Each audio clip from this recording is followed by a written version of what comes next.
Okay, so our next esteemed gathering here on stage to discuss the end of an era, the closing of Space in Ibiza. Lynn Cosgrave, Carl Cox, of course, Pepe Roselló, the owner, and Grego is our moderator.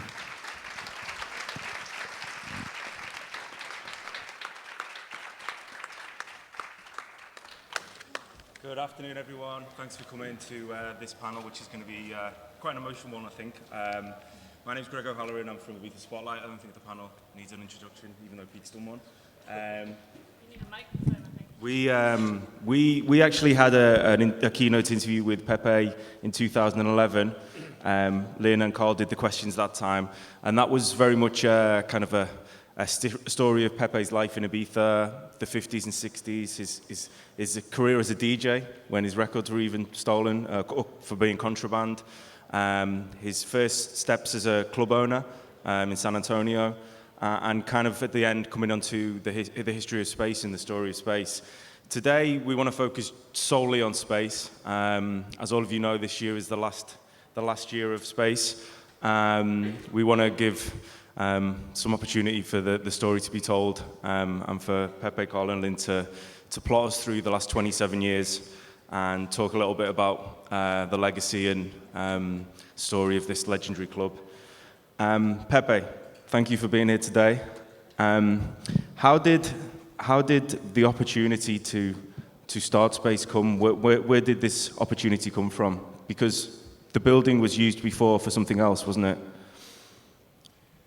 Well, we start from the 89, yes, when we begin in Space.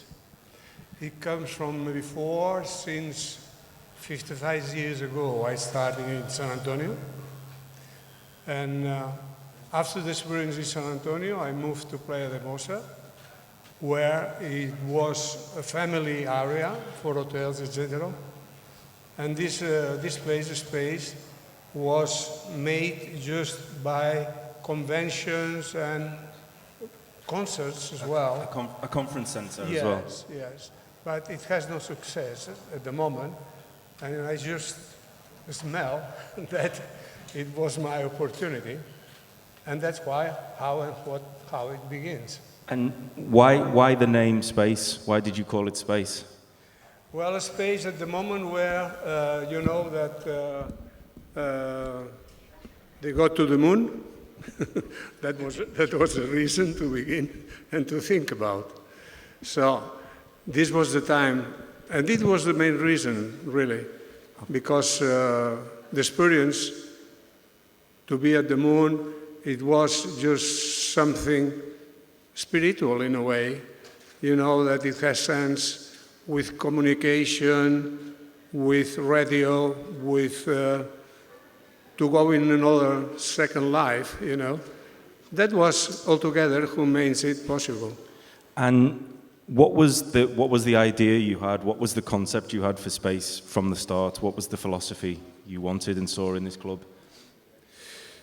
Well, at the moment when we began, it was very hard because all the crowd was moving from Ibiza to San Antonio. At this moment, well, after Coup, I hope some of you will remember about Coup, was open, fantastic club, which was at time in the 92, with a coincidence with the Olympic in Barcelona. And there it happened something very special, that Montserrat Caballé, lyric opera singer, goes together singing with Freddie Mercury.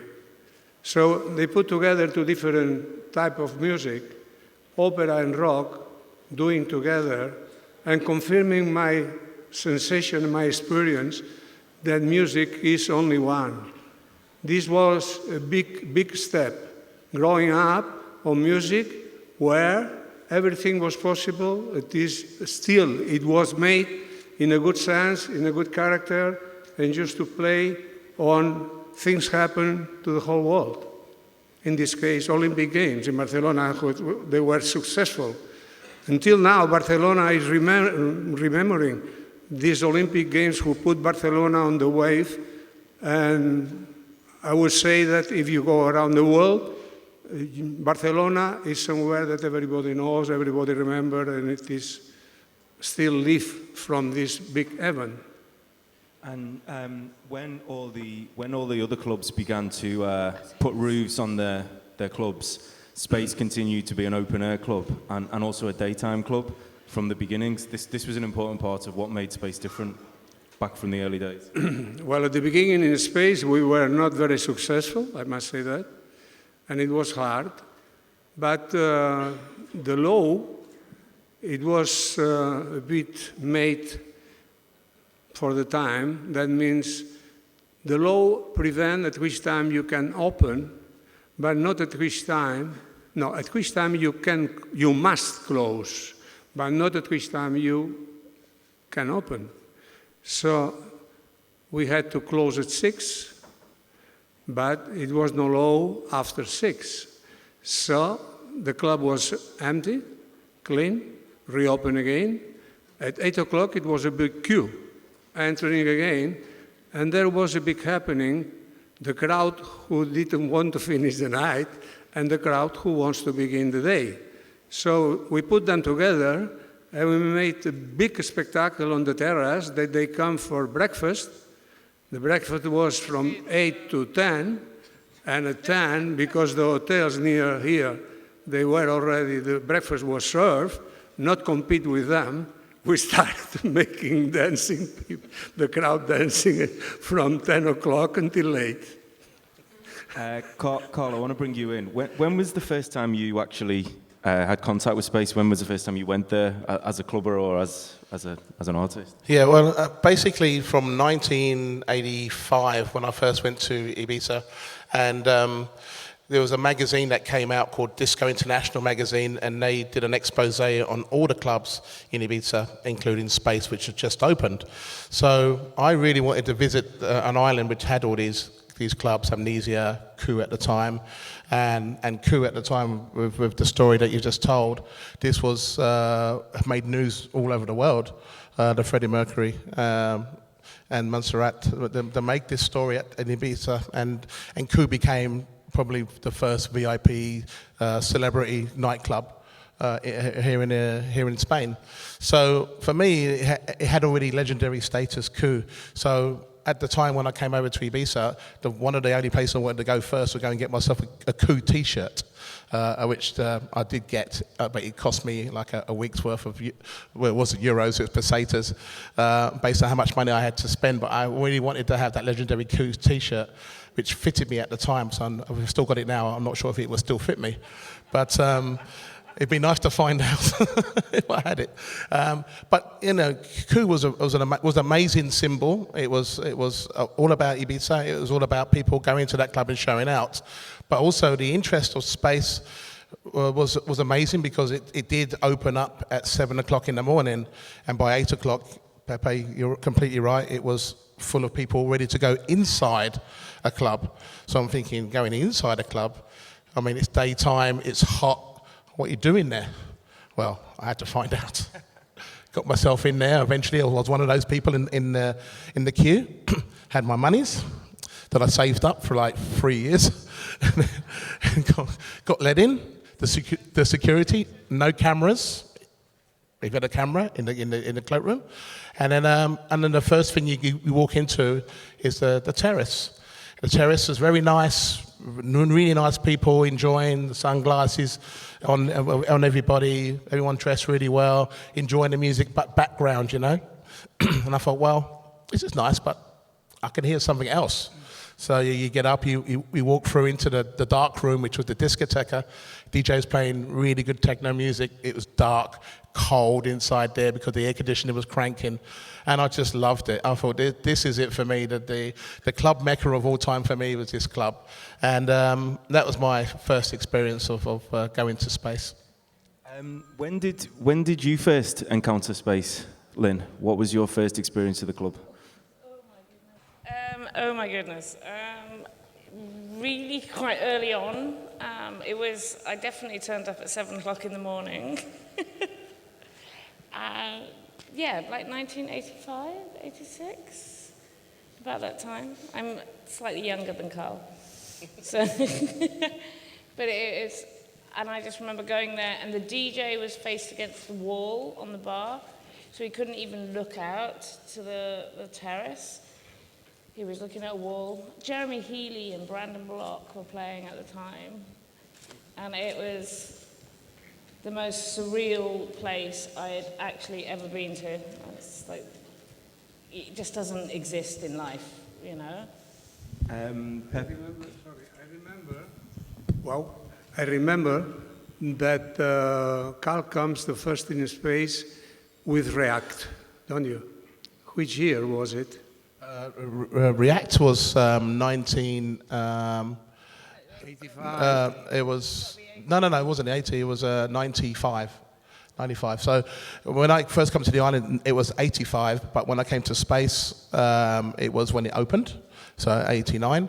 So for the first 2 or 3 years, I came as a punter. I wasn't playing at all. Oh, me too. Yeah, so this was the timeline, but then I came with React to play for the first time when I had an album out with React at the time called Fact, and they made their party here in Ibiza at Space, and then asked me to come along and play, and that was 1985. After that, we follow you to Twilo in New York. You remember that? Yeah. So you followed me, yourself and Fritz Prangrats at the time. I was playing at Twilo in New York at the time, and I see these two guys from Space, and I'm thinking, wow, what are you guys doing in New York? It's fantastic that they come and see me play somewhere else, and to see what I could do at Twilo as well. And I think there's another story to be told here based on how we eventually came together, but it was purely based on a mutual respect and understanding for each other. I never came to Ibiza to DJ. I just came here to enjoy the music and the clubs and the spirit of the island, as we know, and I just love being here anyway. So to be able to have the opportunity to play at that club as well, based on how Pepe and Fritz at the time liked what I was doing, this was something which was a match made in heaven in the end. Yeah, but we had to follow you, Not only to New York, to Miami, everywhere. Where is Carl? That you don't escape from our nets, yeah?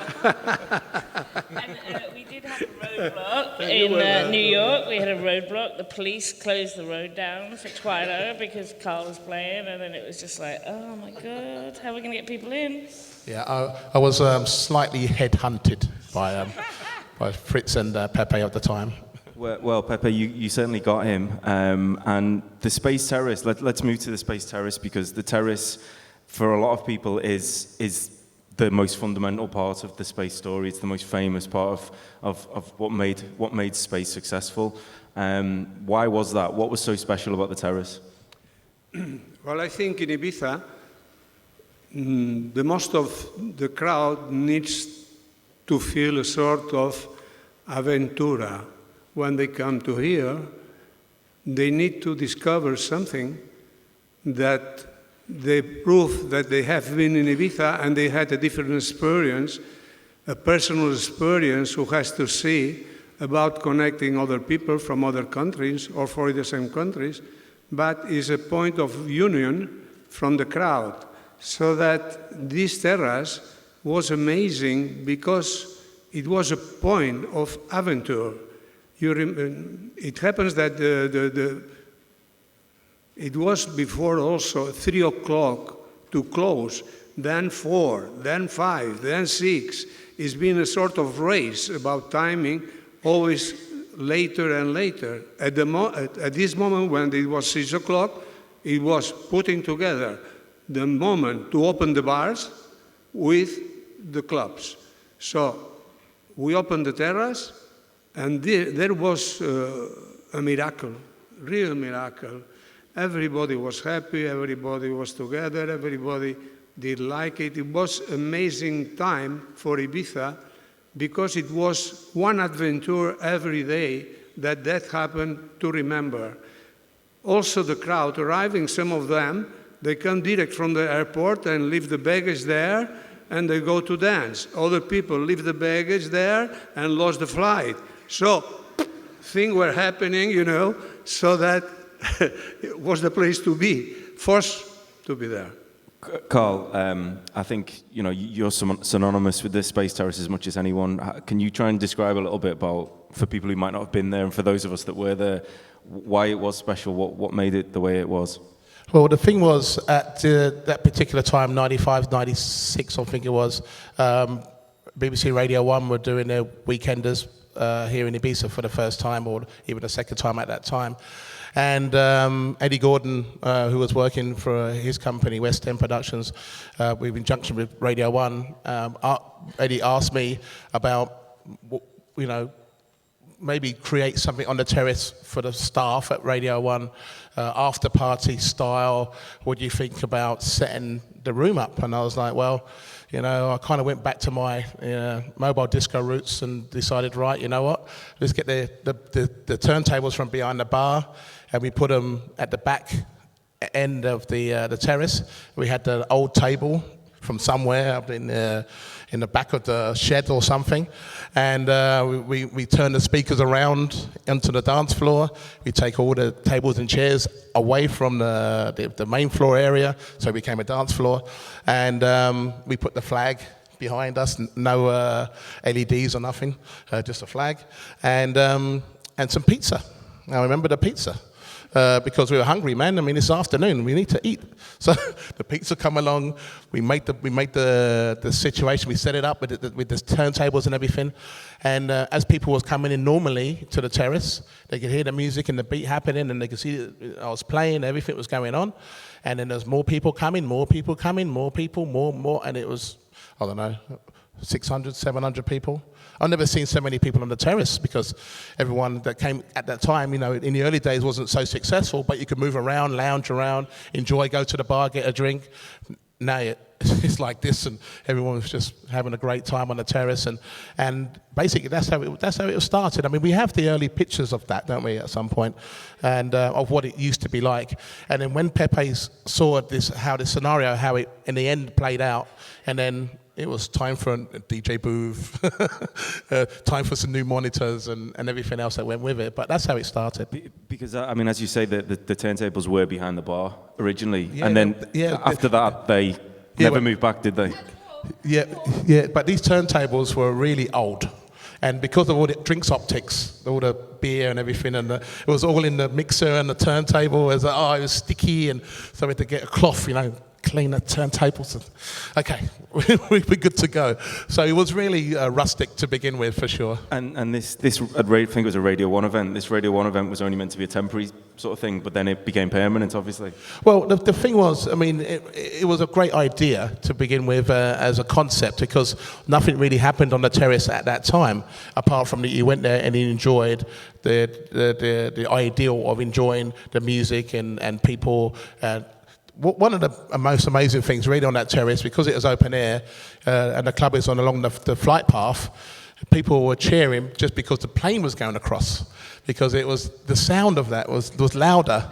They were going out. Yes, so the plane's coming in, going out all the time. People were just like, yay, when the plane was landing, and way when the plane was leaving. And it was just one of those things that you never heard that at any club anywhere in the world.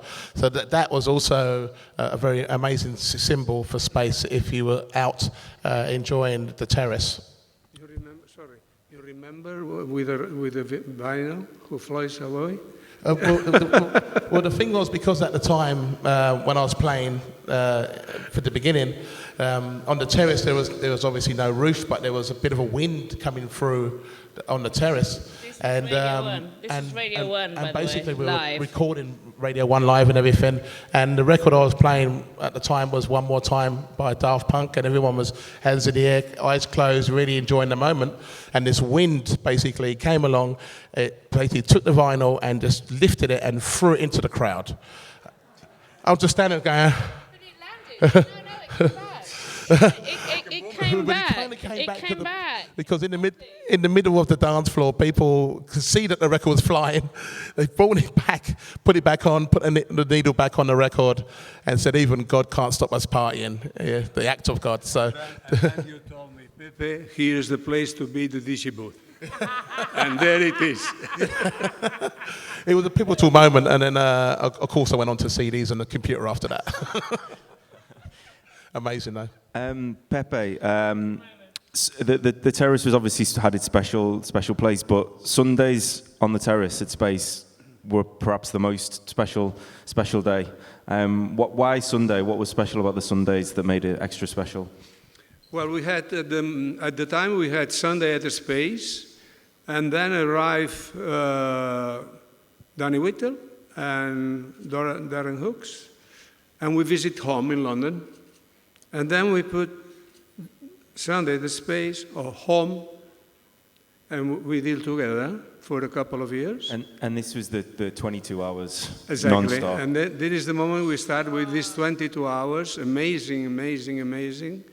And we go on from the morning 8 o'clock until tomorrow 6 o'clock, 22 hours. Only the Berghain in East Berlin still doing the same, which means that was not something extraordinary or new, because it happens sometimes somewhere, you know. So that was the big story of this Sunday at the Space, which this year we repeat again. Also, I just think to jump in here, Sunday is like the fiesta of Spain. So Sunday was always the big day off. Saturday, it's not like England or, I don't know, most of Europe, but, you know, Saturday's the big night out. Sunday was the big night out in Ibiza. So that's why, as well, that the Sundays at Space worked. I think it felt like everyone on the island came together for that day, whether you were a worker or an artist or whatever.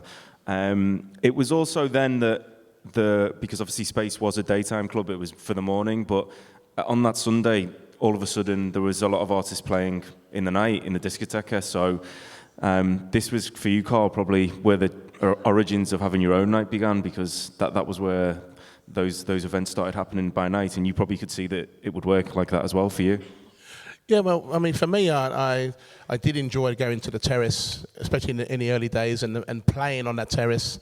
The style of the music was very much house music, from classic house yesteryear to present day. But my sound has always been more of a techno sound, so therefore I would be more preferable to be playing inside, of which I enjoyed anyway.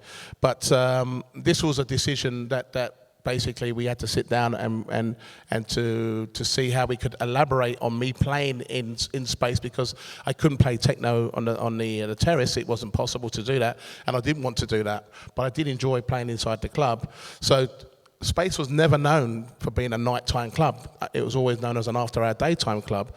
So it was very, very, very new and very, I would say, experimental to see if the club could actually work at night as well, and introduce the main room as something of which the club can also be known for, because it wasn't, at the time, it was just known for cooling off, going to the toilet, coming back out and going back on the terrace, which was a shame because, as you know, the discoteca is world famous for what it is now.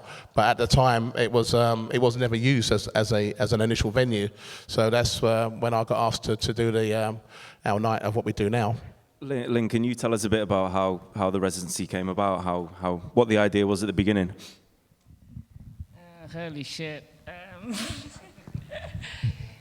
We were in Ibiza, and we decided we wanted a home, somewhere that we could be with for a while. And we came up to Fritz and Pepe at the time and said, look, we'll come, we'll do it.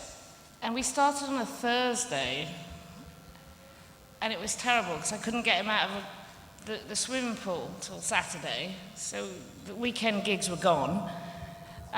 So we moved it to a Tuesday. Do you remember? I remember your face so clearly. I was like, we're moving to a Tuesday. And then Pepe walks in and goes, if it doesn't work on a Tuesday, we're going back to Thursday. I was like, oh, fuck, I can't book all the DJs again.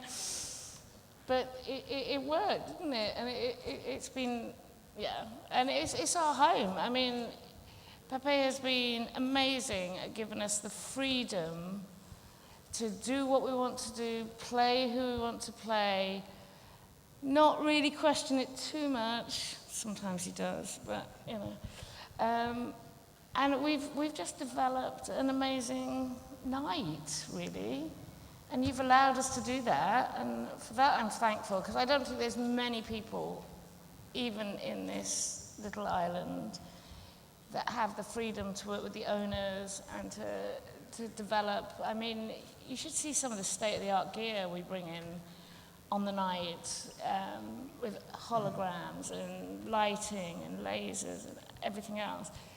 And unless we had the trust and full-fledged love of Pepe, it wouldn't happen. And you don't question us. You let us get on with it. And then you still come and feed us at the house. Tuesday is a day in a Spanish tradition. Tuesday is not a real lucky day. On Tuesday, don't get married, don't step on a boat. This is what in Spanish is well known. So that Tuesday was something to scare about it. Maybe this boat is going to the beach again, yeah? But not. But really, about the terrace you were working before, it just happened that time ago, all the clubs were open at night. And the decision of the authorities, they decided that the clubs, they should be covered. Q, Amnesia, all which they were open, in San Antonio as well, Paradis, etc.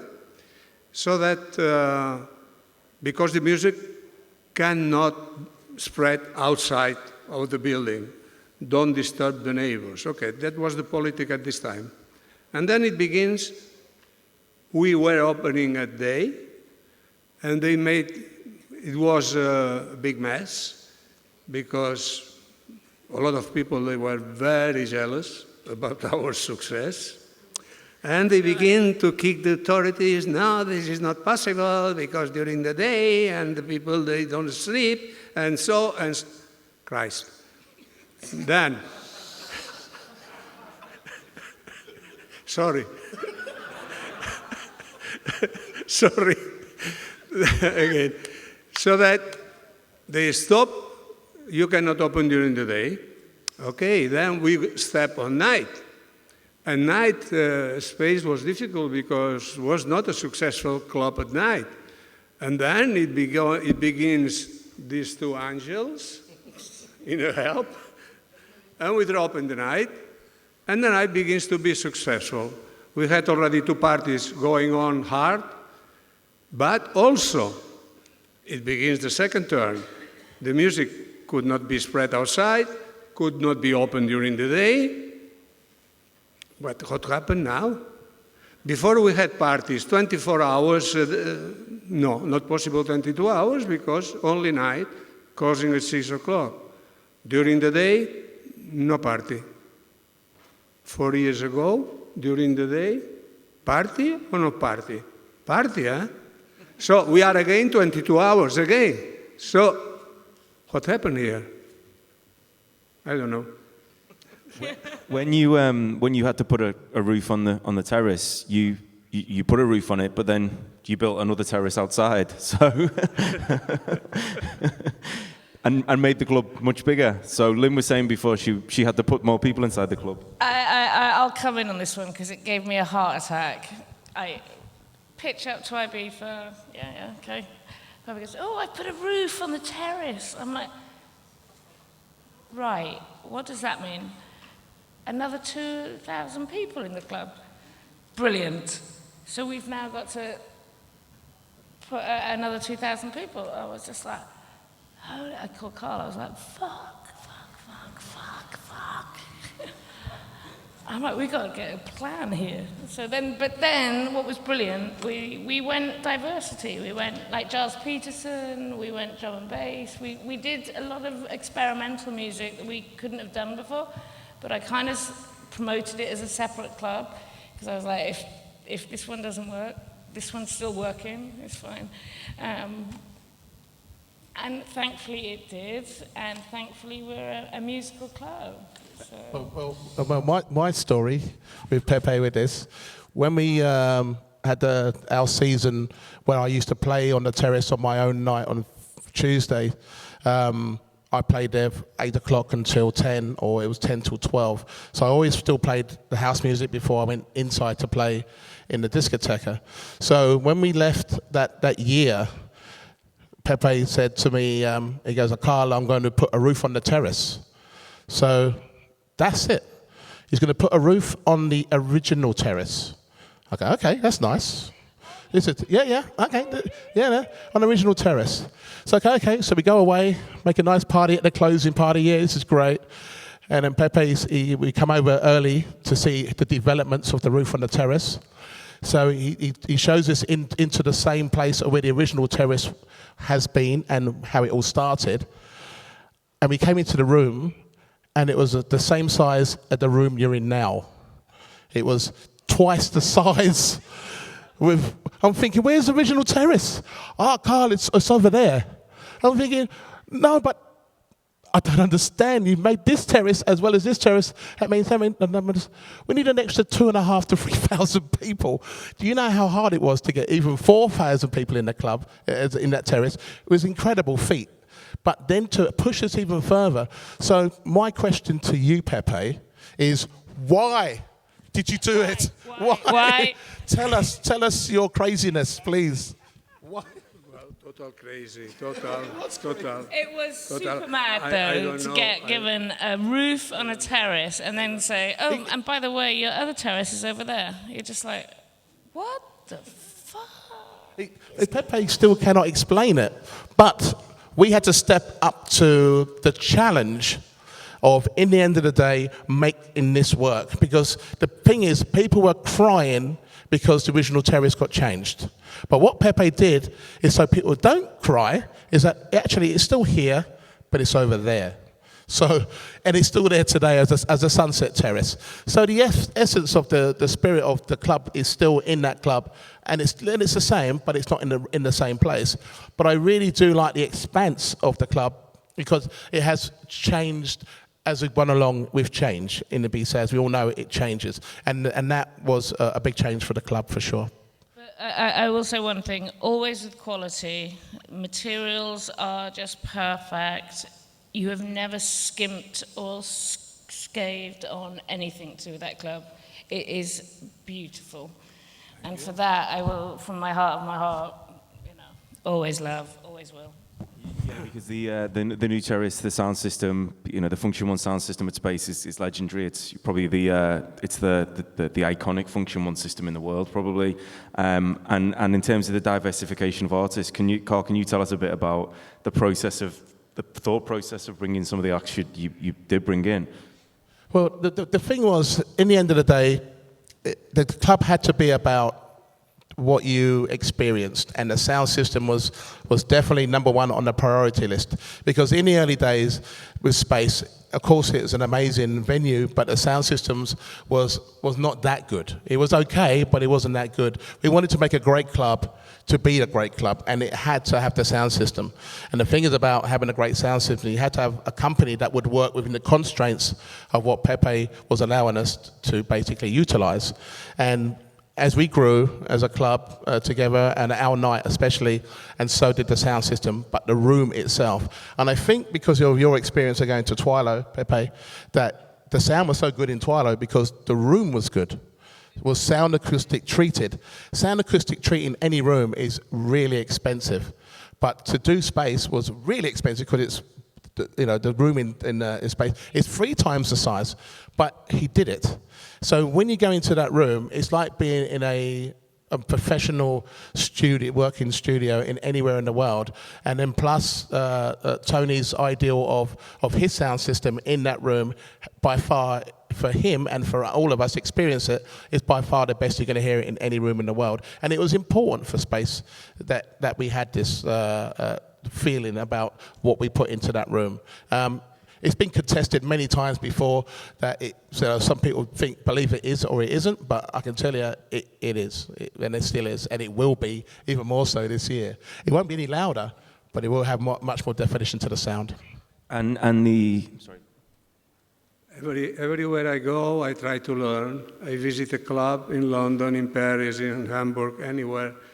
I learn, I look. maybe I am not a very clever person, but I consider myself as a good observer. I like to see every detail everywhere I go. And I remember, maybe you do remember as well, that when we were to Twilo, is it a toilet inside of the DJ booth in Twilo? The toilet was just behind the DJ booth. So you went in a little door. Because I said to Freeman. this would not happen there. Yeah, he wouldn't allow me to have a toilet in the DJ booth. I still have to go around the back, down the stairs. Because long sets needs to relax, yeah? Some things we don't need to talk about right here, right? Yeah. It was important, though. For the deal to happen, it was important, really. I'm going to bring you back to this idea of having different sounds at Space, because there are really some. It was unknown, not even to Space, but to Ibiza as well. Some of the acts that you brought to the Carl Cox nights. Can you tell us a few examples of how those conversations went down? Well, the thing is, I mean, once Pepe had built this amazing new terrace, it was an opportunity to have new ideals in the club. So we all know about the terrace, house music, classic house. We all know about the discoteca, techno music. We all know about that. But we didn't know about this new area. So the idea of the new area was to try and get people who haven't been to Space before to experience something that we've never experienced at the club before with the DJs that we booked. So when we were booking LTJ Bookham, DJ Markey, we were booking Goldie, Ronnie Size, we were booking Giles Peterson, Stefan Pompignac. This was defining. It was a defining sound for us for Space, which we've never really had before. But I do remember that Pepe came in once when DJ Markey was playing. And the next morning, he comes in, he goes, I don't like that. The drum and bass, he didn't like the drum and bass so much. He said, that noise, what is it? But it was drum and bass, Pepe. It was. That's so true. And the thing is with Space is that in the end of the day, there should be no musical boundaries to any club, and we should be allowed to have people who are into drum and bass as well come into Space and experience it on the sound system, on the club, and this is what it was all about. And in the end of the day, you know, when we had Pendulum play for us, it was a big day for us to have those guys because they really defined this sound because it crossed it over in so many ways. So for us, this room was an open room. It didn't really have anything musically genreified in that room. But of course, in the end of the day, it was we was experimenting with it, of which in the end was something that we really enjoyed. To hear someone like DJ Markey and Ronnie Size in this room playing drum and bass was just unbelievable. I just think we love music, so we play music from all genres, and I think you're the same. Come on, you do the opera and everything else with us. But we just love music, so why should it be limited to one style, you know? And that's something at Space that we've done in 15 years that's been amazing, absolutely amazing. We've played people that would never get a chance at playing, but it's amazing, and they shine, and it's great music. So, and that, thankfully, apart from DJ Market, you know, we've been allowed to have the freedom to do. Pepe, in 2008, you said before there was a new law in Ibiza, which meant that the club couldn't open in the morning and couldn't open in the daytime. For everyone else in the island, it was not so much as a problem as it was for you, because that was your business. How did you deal with this? What changes did you have to make after 2008? In my opinion, we are on the wrong direction, because I consider the music as something exclusive and very personal feelings for it. And Ibiza, in my feeling, is dropping down in a way which big confusion about music. Music appears everywhere, every corner, every beach, everywhere. So sometimes the crowd goes somewhere to be alone, to feel a little independent by his own environment. And we find the music everywhere. This music which should, and it is something very special, very personal, it becomes vulgar. And when things like music, be careful, comes a vulgar thing, that is a difficult moment to get back the exclusivity and the choice to listen to music you like, at the place you like, and where you like, at the time you like. So, in my opinion, this is not the right way at the moment. Another thing about Space that was very kind of different was that there was no VIP culture there at all. So once you went inside the club, you know, you mentioned before, Carl, about leaving your camera there. That happened to everyone who went there. Once you went inside the club, there was no separation between how much money you had or where you came from. Was that a big important part of what you wanted to create? Well, the music make us all one. The music make us equal. The make put us together without any difference, race, religion, or whatever. When people meet together,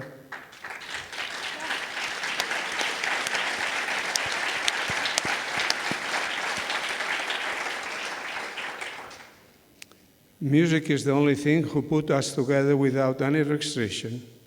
Only the personal feeling, personal contact make us attractive. We clean and express everybody his own personality through the music. And the music has to be expressed in anywhere, anyhow everybody likes to be, likes to feel. So, the music put us together, as I said, but also the music is a phenomenon who turns around the world and bring unity all around the world, even against governments, politics, or whoever. And the music should not be manipulated as it is. And this is the secret that the music gives it to us, this personality, to interpret our own personality through the music in the way that everybody loves to do. This is my concept. About the VIP, well, we are the last club who we have VIP because the audience and the crowd asked for it. And now we give the request, not very deep answer about it, but I had always the opinion that the clubs are not like a Roman circus where the rich people sit there and the poor people or the common people or the people from the normal people, they have to step on the arena, dancing, sweating, etc. And some other people having very expensive drinks, looking at it, nice dress, nice figure. Yeah. No.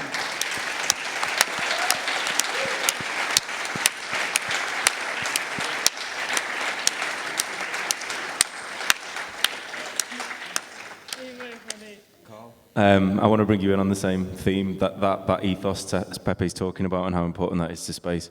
Yeah, well, the thing is, I was one of those poor people. I had my little 50cc med ped from San Antonio up to Space Terrace, you know, and I went in there, saved my money to go inside.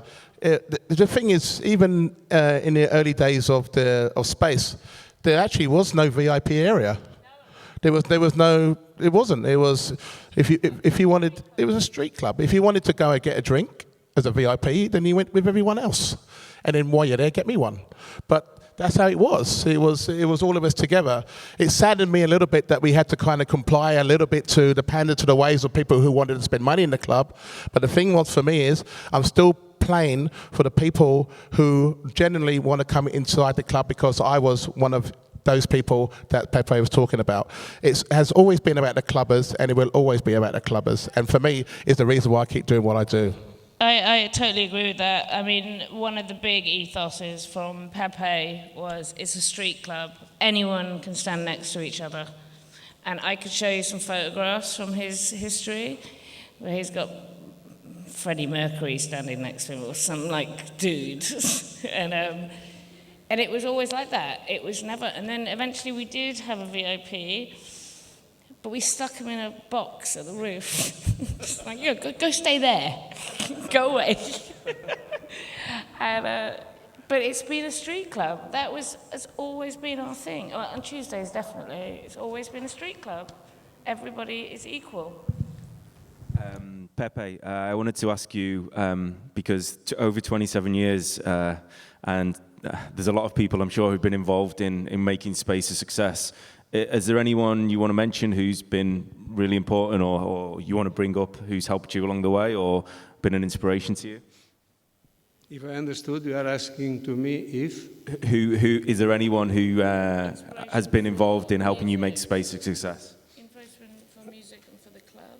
After anyone that you think that is inspirational that you've... The inspiration of the club? Yeah, and who has helped you with Space? Who has been part of the team at Space? I feel that the Space made everything possible from all the human team who works in Space, also from me, also from the artists, to do our best for the crowd. We have a very, very special relationship with the crowd. I think that's something who distinguishes us from the rest of the clubs. It's not because we are more successful, bigger, smaller, or whatever.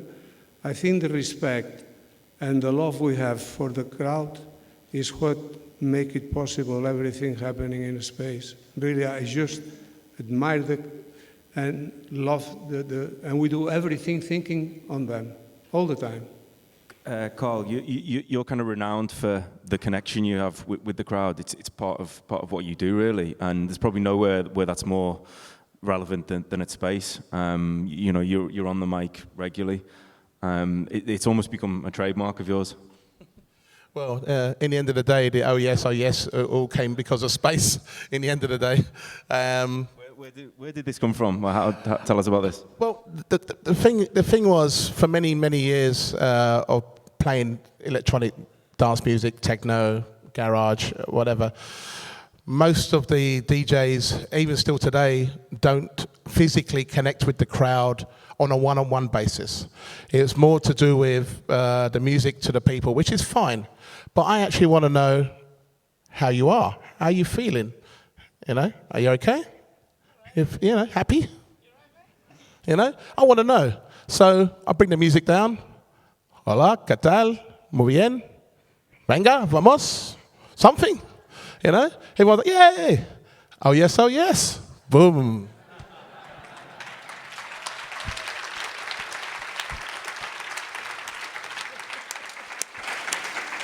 For me, I mean, that makes me happy to know that you're happy. So if that's the case, I'll play on, and that's how it started. Can you explain what is your T-shirt that you have here with the number 27? Wow. Well, one thing for sure, I'm not 27. I'm not 27. Young at half but of it. I'm sure we'll come to this question in a minute.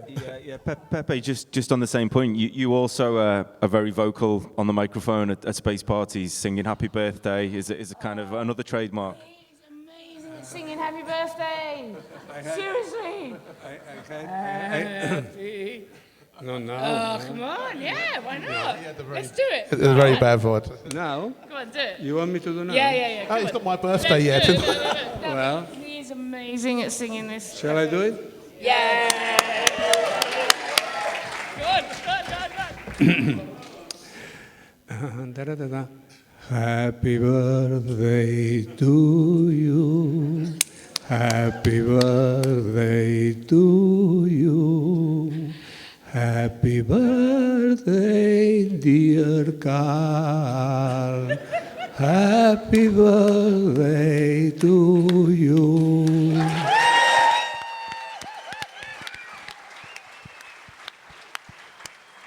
And the really sad thing about this is that's going to be the last time you're going to hear that on the island. It is. We've got July. Maybe one more time. But then also, you have to imagine you stop a whole nightclub, right, in the middle of full flow to go down to Pepe. Go, happy birthday. You just like, go for it. It never happens at any club anywhere in the world apart from Space. Pepe.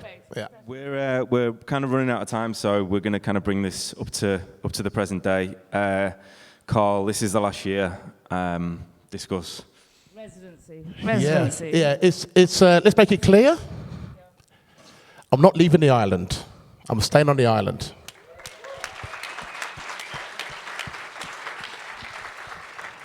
But unfortunately, it's going to be our last season at Space because obviously Pepe is going to move on to other pastures. The situation at Space is beyond all of our control. I'm being very diplomatic here. And for me, I would have had in my lifetime the best 15 years in any nightclub in the world, and it's Space. So I want to leave it with a bang like you've never seen before, because in the end of the day, that has been my church for the last 15 years, and Pepe has allowed me to do what I do in this club. So I'm going to be very sad in the end of the day. Every single night is going to be like a closing party. But I think we can celebrate the fact that we did a good job. We really did represent Pepe's vision. We really did be a part of this island's entertainment in the sense of electronic dance music. And I think you agree that even if some of you have been down at the club, you know what it's like to be there, and to see it actually finished will be an end of an era. Lynn? I mean, for me, it's been amazing. We've had a real run of doing actually what we've wanted to do. We've had Papa, who's just allowed us to do it. We've had the musical freedom, the electronic freedom, I mean, I put lights in that place. They're just like, what the fuck are you doing? You know, sorry for my swearing, by the way. But they're just like, what are you doing? I'm like, oh, you know. And it's just been amazing. And actually, it's down to two men, frankly. One, which is Pepe, that allows me to have the freedom, and the other one just plays music that's just off the hook. So that's 15 years. Pepe, I want to give you the opportunity to say some final words about this being the final year of Space, and what the last 27 years have been like for you. Well, we celebrate this year our 27 years at the Space. This 27 means many, many things. 27 years will remain in our memory forever. Why? We pretend this 27 is a symbol from big artists who die at 27, like Jimi Hendrix, Jim Morrison, Justice Joplin, Amy Winehouse, etc., etc. And they die, but their music will remain forever.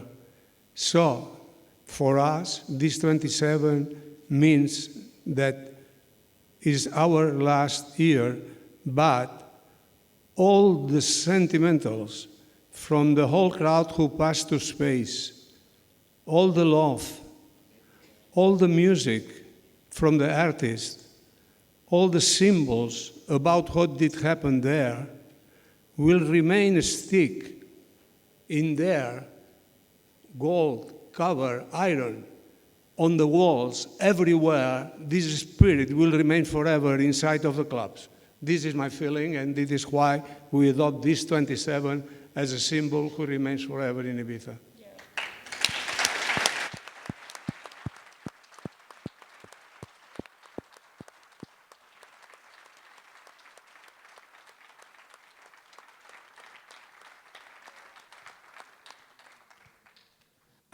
We're out of time, unfortunately, so I guess just on behalf of IMS and all the delegates and every person who's ever been to Space, worked there, been a clubber, danced, I I just want to say thank you to Pepe, thanks to Carl and Lynn, and we'll look forward to an emotional closing party this year and a good last season.